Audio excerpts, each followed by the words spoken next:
Hello and welcome to Meeting of Minds, a webinar series presented by Artesian. I'm Lisa Hutt, CMO, and today I'd like to welcome aboard Applied Influence Group, who will be talking to us about influence from their experience having tea with the Taliban. I'm handing over to Kyle.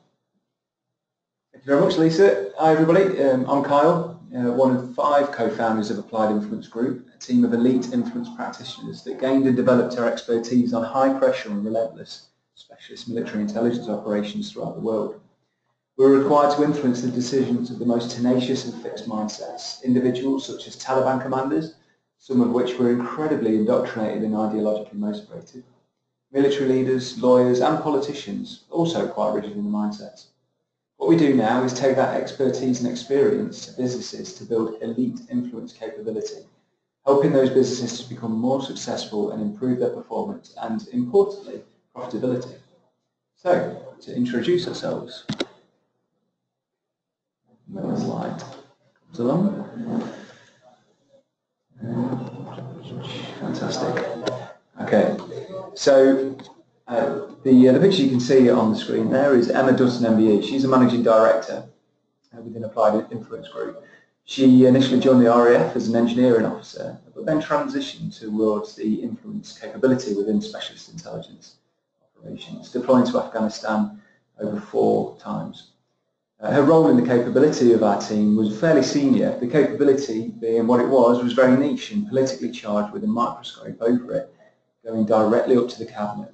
Coupled with the levels of risk we were dealing with, meant she found herself on a daily basis having to influence very senior, experienced, intelligent, and often very difficult people. She had to influence them into seeing things from our perspective and also develop trust. Unsurprisingly, she found herself using the same skills and tools she was using to influence the bomb makers and the smugglers within Afghanistan as the same as the politicians and lawyers and civil servants. So that was a real significant moment of realisation for her and the whole team, and ultimately led to the founding of AIG. It also demonstrated that it might not have been a Taliban commander on the other end of an interaction, but it was still a human being, and the skill set was just as relevant. So she left the military a few years ago and set up what became AIG. And the person you can see on the screen now is myself. And I'm Carl Hughes, Head of Training for AIG. I recently left the military after 12 years service in the Intelligence Corps. It took me on 8 operational tours, Iraq, Afghanistan, and all over the places around the world. I spent the first 6 years as an intelligence analyst, learning Arabic, going on security operations, and also doing psychological operations in Helmand, which was one of the most violent parts of Afghanistan. And then the second 6 years was spent developing the skills that qualify me to work for this elite company. I worked in human intelligence, collecting life-saving information, managing teams and developing new influencers to the elite level that we needed. I was a senior instructor for the most legally scrutinised intelligence course in defence, and have been responsible for the highest level cases we've ever had in Afghanistan. Nowadays I work for AIG, developing and delivering the skills I learned during my time in the military to help businesses increase their performance. So, why influence? The whole aim of the webinar, really. Why influence? Because it's the core of performance and success. Influence is the ability to change or alter an individual or organisation's thinking, feeling, culture or behaviours. Elite influence practitioners do that with skill and precision. They plan, engage and adapt to all interactions with the skills and tools that have been stress tested beyond business, creating long-term and sustainable, mutually beneficial relationships, something that's very important to Artesian. The value of that is improved performance and profitability. So that's the why. The aim of today's webinar is to give you a sample of how we do that by taking you through some of our methodology in one of our 9 units. We're going to use 2 case studies to demonstrate the skills and techniques, one from our experience in Afghanistan and one to show you how you as an Artesian customer can use exactly the same skill set we used to maximise the opportunities generated by Artesian's product. So, the value. What does the value look like for you? Our service results in the 9 business outcomes you can see on the screen are distilled into 3 areas of value: impact, relationships and performance. This is our value model. These outcomes are the result of being an elite influence practitioner. For the majority of the audience here, the measurable result of winning personal buy-in and credibility, transforming detractors into advocates, and understanding and managing the emotions and motivations of others, for instance, is increased sales, longer-term client relationships, and a reduce of qualifying time, etc. The webinar series will give you an introductory sample to our methodology only. What's our service, which includes open development programs and customized programs for business, makes use of a variety of delivery methods. These include in-class exercises, discussions, demonstrations, etc. But most importantly, it's the field exercises that make the difference. They're outside the classroom in the real world. What's relevant for you guys here is that you have to put it into practice. So what we're only going to do is just touch on the surface of our methodology, and you need to implement it. That's where the real learning happens. Our methodology is designed to be simple, applicable, easy to remember, and visual. We distill very complex and subjective theories into tools that are easy to apply, and you'll get a good sample of them as we're going through the series.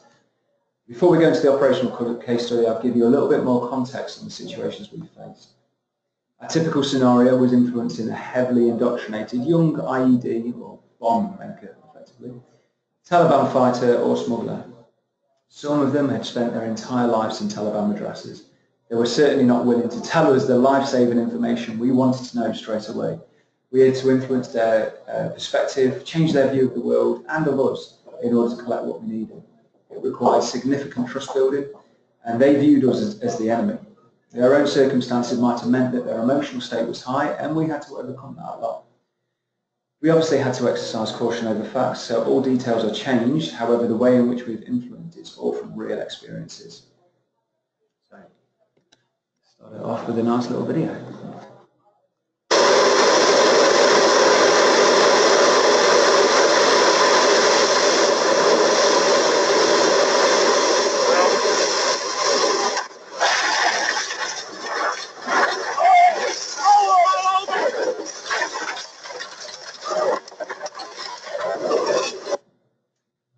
UK forces operated in the south of Afghanistan in Helmand province and consistently faced a number of Taliban attack networks who were planting improvised explosive devices in the ground to combat the ISAF presence, such as the one that you just saw on the video.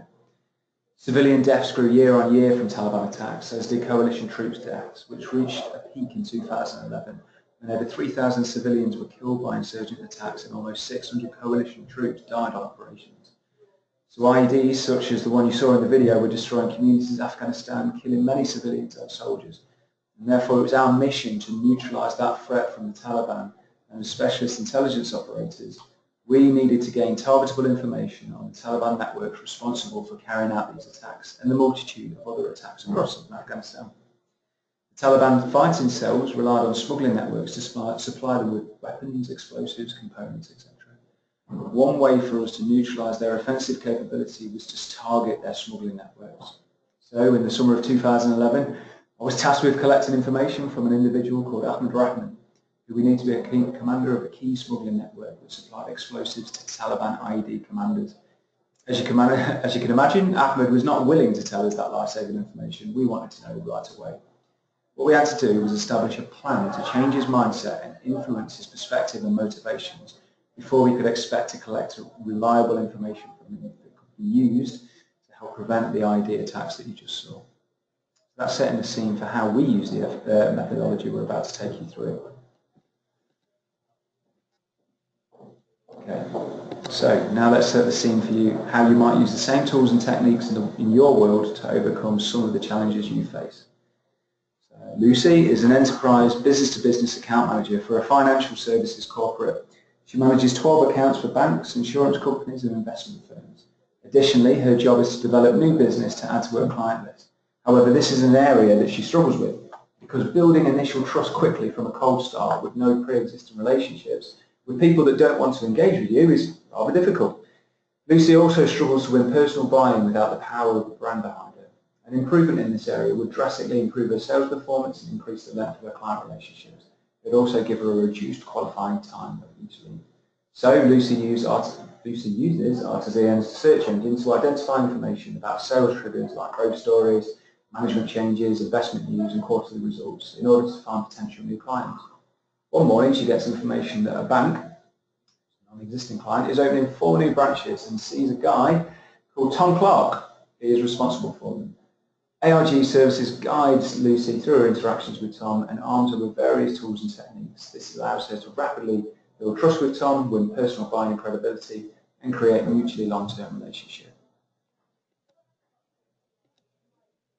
So, our influence methodology comes primarily from operational experiences, but has been bolstered by our research when we came back home from operations, both academically and after collaboration with other government agencies and commercial organisations. We're certainly not psychologists, academics, or master NLP practitioners, but what we've done is taken bits from all of that that were most relevant to our skill set and which worked in practice. Our methodology has been codified into 3 modules: understand, communicate, and influence. And within each of these modules, there's 3 separate units full of teaching tools and protocols. So, in order to do that, we're going to go into influence. This brings together all the understanding and communications learning and looks at how different techniques can be employed to align someone else's frame with yours. Okay, today, we're only going to be looking at Unit 1, which is the understand module, profiling and planning. Units 2 and 3 and how to use the tools within them will come in subsequent webinars. We will cover research methods, tools to help you profile an individual, which gives you an understanding of how to influence them effectively. We'll also take you through a tool called the short-term influence plan. There's only time to scratch the surface of this unit's content, and as we said, service is practical. Our service is practical heavy, which you're obviously missing out on here. Other elements to the unit that won't be included today are long-term influence planning, organisational influence, how to navigate and effectively influence complex organisations, advanced profiling, also data storage. So, as I say, just Unit 1, profiling and planning. To a certain extent, all of us intuitively try to understand other people and may have some plan, either consciously or unconsciously, about how we might try and influence them. This unit provides 2 tools to give a practitioner a conscious framework to do this. This framework ensures that nothing is missed and forces practitioners to consider certain key factors in any situation. The amount of time spent profiling and planning will depend on how important the interaction is to the practitioner and how well the subject is known. For high-stakes interactions, profiling, research and planning could take hours and be completed over an extended period of time. For less important interactions, it could take a few minutes. The more proficient and experienced someone becomes at elite influencing, the quicker this process can become. So, there are numerous different sources of information that can be used to build a profile. On the screen here now, you can see a number of different places Lucy and yourselves can go in order to start gathering information to profile someone. Each has advantages and disadvantages, and where possible, multiple sources should be used to build a picture. All of the examples on screen here can be placed into 4 separate categories. First one, personal contact. So we may have interacted with the individual previously without consciously hoping to influence him, or have had some previous phone or email contact. Any personal interaction is the best way to gather information, although we must be cautious of allowing our own bias to affect our judgments. Second one is online research. Although not everyone has an online persona, for most of us these days, our internet personality will be extensive. A simple search of social media sites such as Facebook and LinkedIn can provide substantial information towards the DNA of influence, which we're going to come on to in a second. More in-depth research can be conducted using advanced search tools. An example of this would be to use someone's employment history from LinkedIn and then using advanced search operators to trawl the archive domains belonging to those companies for any information relating to the individual. Other techniques such as Twitter analytics, Twitter analytical tools can help reveal much more about an individual. The genre is indirect contact. If someone from your organisation or a personal contact knows the individual, then we can elicit information from this person to add to our DNA of influence. We must be cautious of separating fact from opinion and attempt to identify biases at play when doing this. This is particularly important if the person providing that information has a strong view, either positively or negatively, regarding the individual in question. And then the final group is reputation. Some individuals will be known by their reputation. I'm sure you can think of a few. Caution should be taken when using an individual's reputation, as he or she may well have cultivated this reputation and may not be an accurate representation of what lies underneath the surface of an individual. So I've mentioned it a couple of times. The first model that we're going to introduce you to from our methodology is the DNA of influence that you can see on the screen now.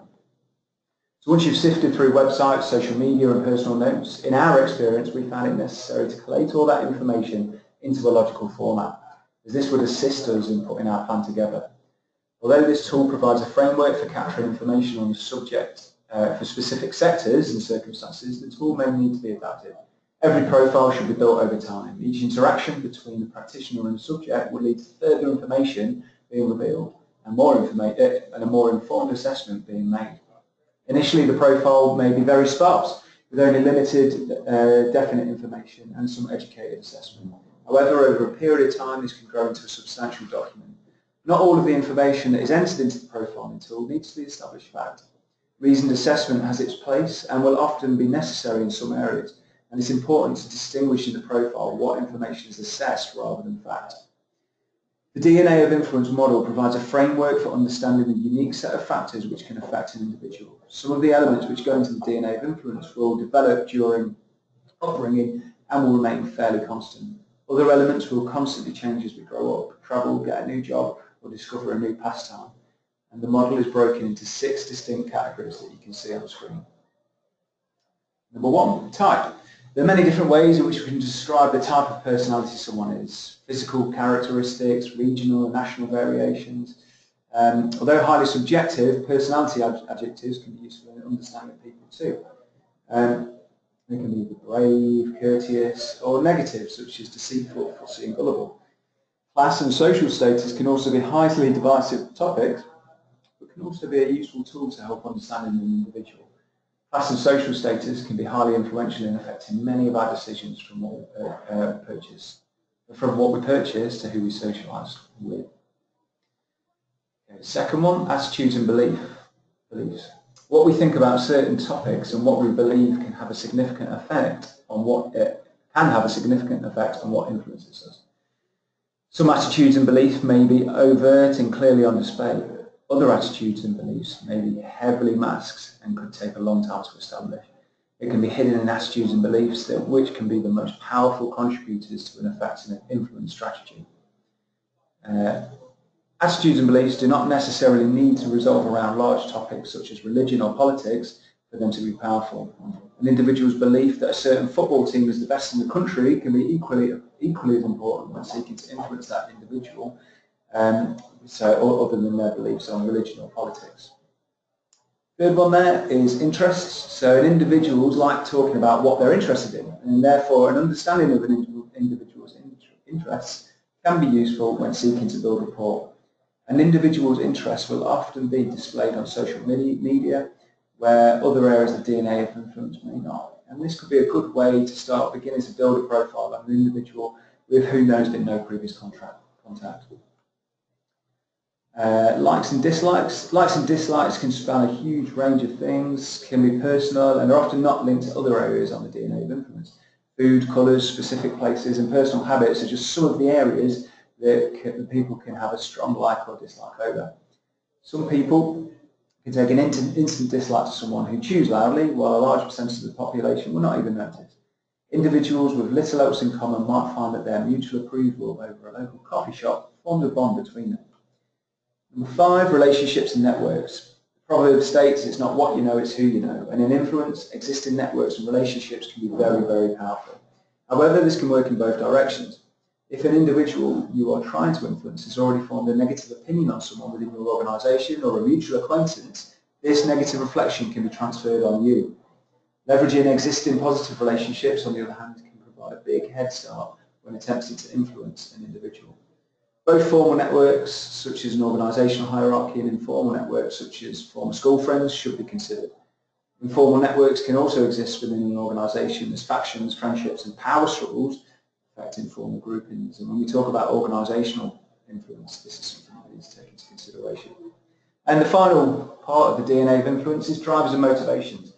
Understanding what motivates an individual can be key into influencing them. Entire influence strategies can focus on working with key motivators that drive an individual forward in life. Although there are numerous theories and models dealing with motivations, the work of Maslow and Rees provide a useful handrail when attempting to profile an individual. So Maslow proposed a theory of motivation based on ascending hierarchy. He believed that while individuals could attempt to fulfill multiple motivations simultaneously, there would focused primarily on the lowest level of the hierarchy until they had largely satisfied that need. In his research into motivation, Dr. Stephen Rees interviewed several thousand individuals and then grouped their motivations into 16 basic desires that were common to all. Trying to identify which of these apply to an individual can be a useful checklist when building the DNA of influence for an individual. I'm not going to go into all 16, but these desires include power, curiosity, acceptance, idealism, status, vengeance, etc. And I motivate you all to go and have a look at Dr. Stephen Rees's work. Really, really important. Okay, so that's a bit of theory. Let's figure out how we start utilising it. So, once we've collected information on Ahmed Rahman from various other intelligence sources, this is the format into which we collated it.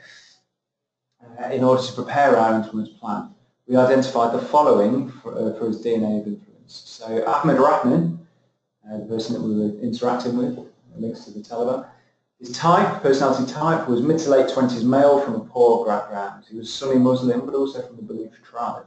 His attitudes and beliefs, he was influenced by his own peer group, polite and courteous, although very anti-Western influences within Afghanistan. He likely believes that if he doesn't say anything to the British, he'll be happy to go in a couple of days. Interests, he was found wearing a Manchester United shirt, so likely a fan of British football. He was due to get married in a couple of weeks. This was also very important. Likes and dislikes, he likes the respect and fear he gets from being associated with the Taliban. However, dislikes certain elements of the Taliban for killing his previous friend. Relationships and networks. He's working for the Taliban, facilitating lethal aid, working with his childhood friends in a very close circle. And his attitudes and beliefs are assessed to be motivated financially and by status rather than religious ideology. And that's something that we found quite a lot with people that we're dealing with in Taliban. So let's flip it to the artisan profiling planning, the artisan example. So before contacting Tom Clark with a proposition about future business ideas, Lucy did exactly the same. She profiled Tom. So his type, he was 33 years old, white, British, middle-class male, atheist who portrays himself as a compassionate to a number of causes and charities on social media, particularly the homeless. He's been at the investment bank since leaving university, indicating a possible degree of loyalty and also a high knowledge of the company. Attitudes and beliefs. Tom's a big champion of animal rights and definitely pro-Brexit. Interests, has a hobby of making devices and tools such as bottle openers, door stops, etc.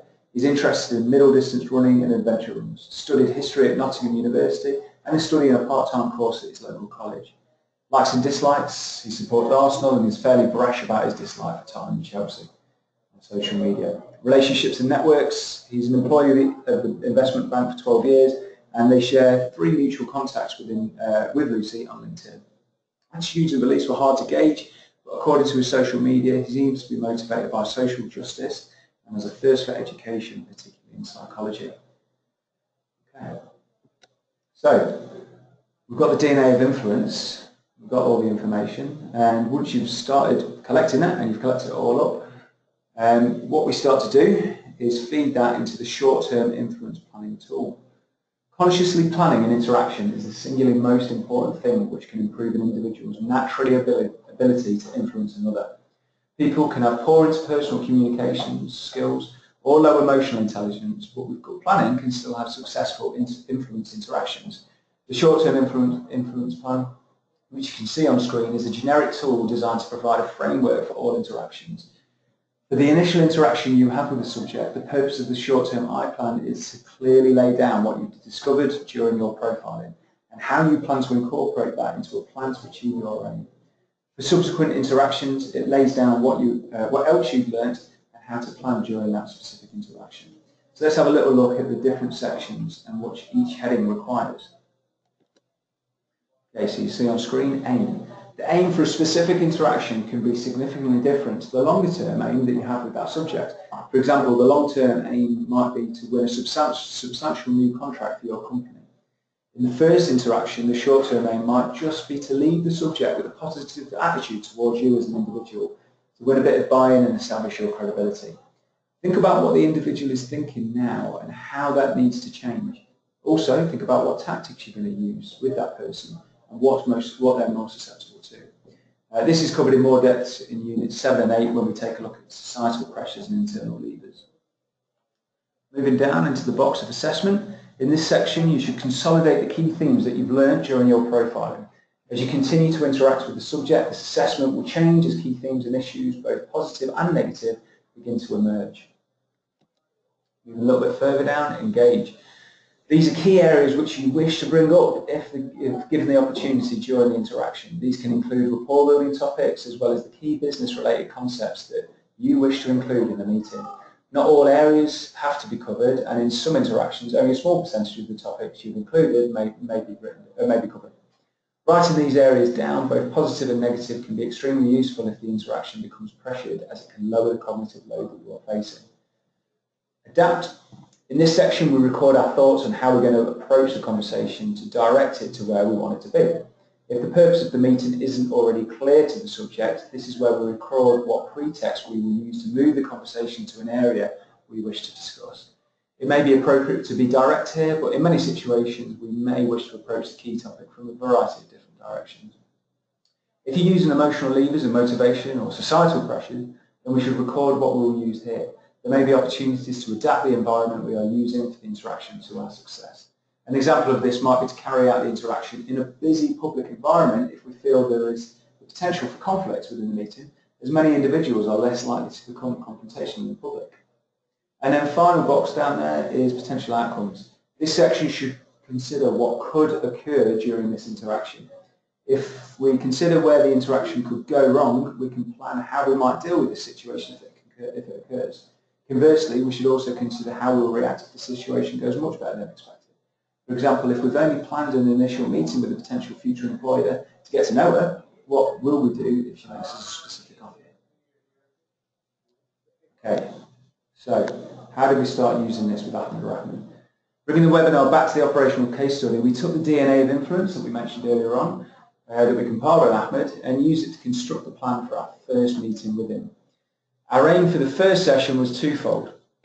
Start laying the path for him to trust us and identify elements of his personality that could be used to present an agreeable frame. How we're going to do that? We're going to break down some cultural barriers, challenge pre-existing perceptions he may have of us, and show him how we could help him. The tactics was to use are a relaxed environment, rapport-based style of conversation, allow him to engage in the conversation as often as possible in order for him to relax and to start trusting us. Our assessment, he was anti-foreign forces based on our influence by peer, which was based on influence by peer group, and this was possibly due to mistrust. So therefore we had a high likelihood to be influenced by individuals he admires of a similar age or background. He's likely to be connected to Taliban facilitation due to financial reasons rather than ideology. So therefore he may be open to logical discussion and reaching a business agreement. And his friend had previously been killed by the Taliban as a punishment. This meant that he's possibly working for the Taliban, maybe out of fear, and may hold grudges against the organisation or an individual, but that was a very primitive assessment at that point.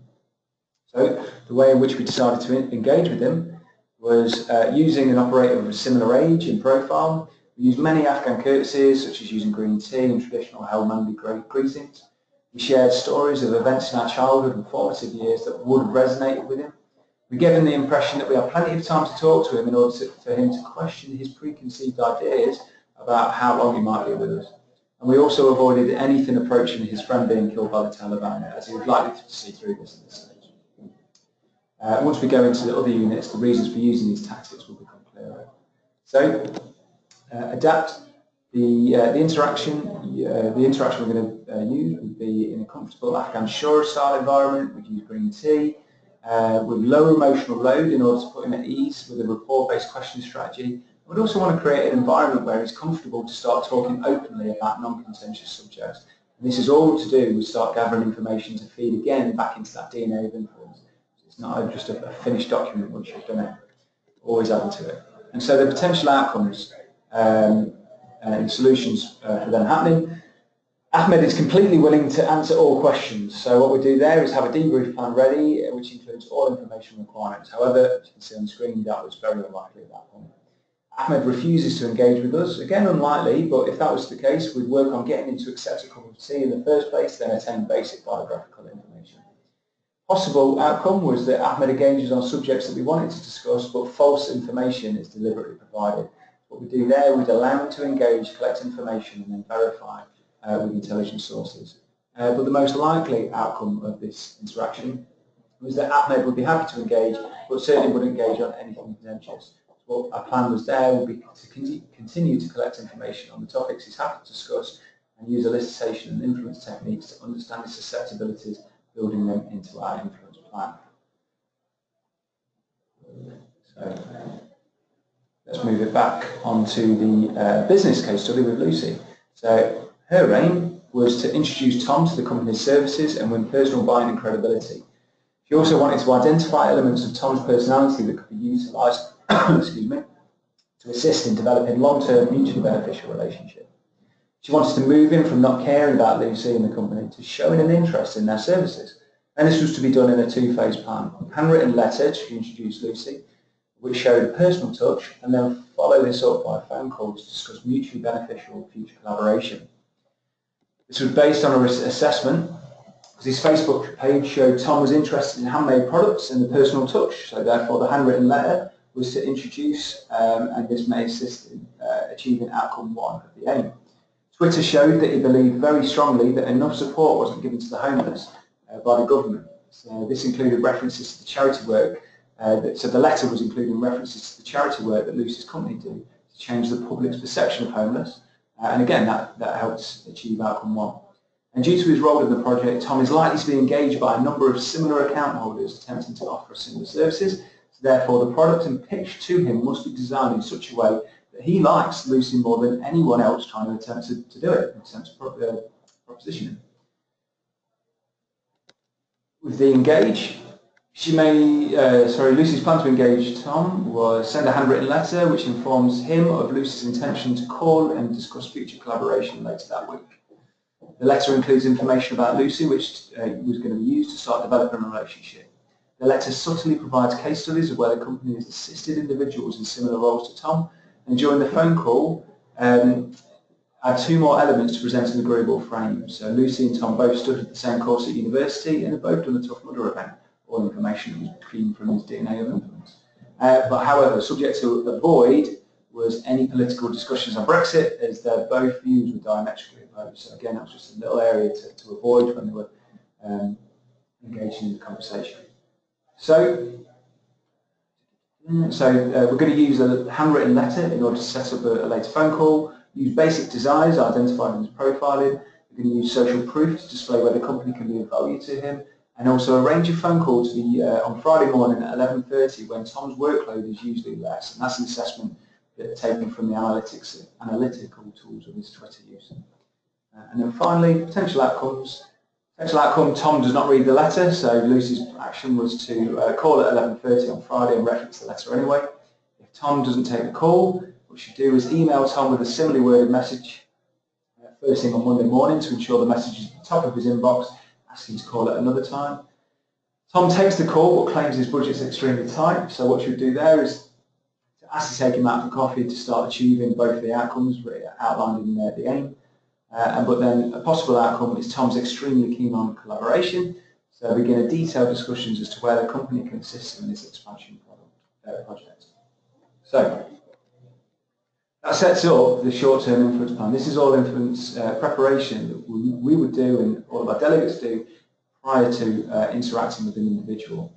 We've only touched the surface really of planning and profiling, but the learnings from planning and profiling unit provided Lucy with the perfect preparation before making first contact with Tom. Not only did she have a wealth of information about the bank and the industry from Artisan, but after being guided into the right avenues for further research from AIG training, she created a DNA of influence on him to identify areas of his personality, attitude and interests that could be utilised in first his short-term influence plan and then an additional interaction with him. She filled out the short-term I plan with the aim of the first interaction to simply get more information about the project Tom was undertaking, build rapport and use some of the information in the DNA of influence, and finally ensure that Tom knew she was interested in assisting him. So just to wrap the webinar up, in Unit 1 we focused on the following key learning outcomes, of which you've received a little bit of an exposure to today. You can see them on the screen. So these KLOs feed into achieving the business outcomes as shown earlier and here on screen. There's 9 of them too. Okay. And finally, what we're going to be doing is moving from profiling and planning, and taking you into rapport and empathy in the next webinar. And that's going to give you a few tips, models, tools in which to use when you're interacting with an individual to not only build rapport, build trust, but also an understanding of where they're coming from, so something that's key for artisan users. So this concludes the webinar, and to find out how we got on with Ahmed and so on, ensure that you watch our next webinar, which will be released shortly. In this module for the rapport, we'll focus on the skills to assist you in gaining peak rapport, how to avoid you burning rapport, and what to do when that happens, and also the effective employment of empathy. Thank you very much.